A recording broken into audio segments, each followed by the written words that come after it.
구역공과 27과입니다. 하나님의 말씀 시편 119편 49절에서 51절입니다. 주의 종에게 하신 말씀을 기억하소서. 주께서 내게 소망을 가지게 하셨나이다. 이 말씀은 나의 고난 중의 위로라. 주의 말씀이 나를 살리셨기 때문이니이다. 교만한 자들이 나를 심히 조롱하였어도 나는 주의 법을 떠나지 아니하였나이다. 아멘. 우리는 성경을 통해 구원에 이르는 지혜를 얻을 뿐 아니라 자신에 대한 하나님의 뜻을 발견하고 신앙의 확신을 갖게 되며 살아갈 힘을 공급받습니다. 또한 온전한 사람으로 세워져 가며 선한 일을 행할 수 있는 모든 능력을 갖추게 되고 세상을 사는 지혜와 방법도 배우게 됩니다.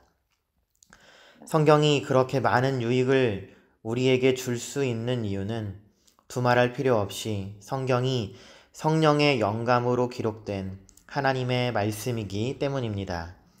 시편 119편은 176절에 이르러 하나님의 말씀이 주는 유익을 말하고 있는데 특히 고난 중에 그러하다고 말씀하고 있습니다. 첫째, 하나님의 말씀은 소망의 근거가 됩니다. 성경은 우리 삶의 모든 상황과 관련된 하나님의 일과 약속으로 가득 차 있습니다. 따라서 성경을 읽고 묵상하면 어떤 힘든 상황 속에 있다 할지라도 마음의 소망을 얻을 수 있습니다. 모든 믿음의 사람들은 전능하시고 자기 백성을 위하여 일하시는 하나님을 묵상하면서 나의 소망이 주께 있다라고 한결같이 고백합니다. 둘째, 하나님의 말씀은 고난 중의 위로가 됩니다. 본문에 나타난 고난은 목숨의 위협을 받는 것과 같은 심각한 고통스러운 상황을 나타낼 때 사용하는 표현입니다. 이러한 상황에서 위로는 숨을 깊이 들이쉼이라는 의미입니다.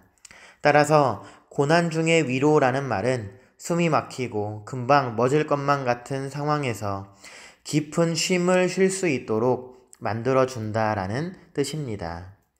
우리는 이러한 하나님을 의지해야 합니다. 어떤 상황에도 하나님의 말씀을 떠나지 말아야 합니다.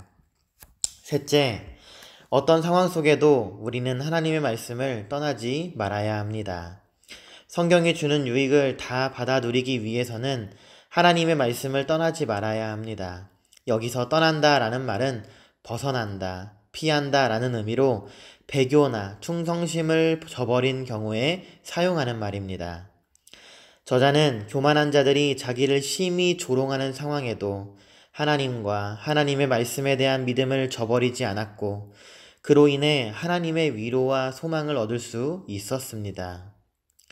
믿음과 신실함으로 성경을 읽고 묵상하는 사람들은 말씀에서 삶의 지혜를 얻어내며 자신에 대한 하나님의 뜻을 발견하고 그 뜻대로 살아갑니다. 특히 고난 가운데서도 위로와 소망을 얻고 일어서게 됨을 우리는 기억하여야 하겠습니다.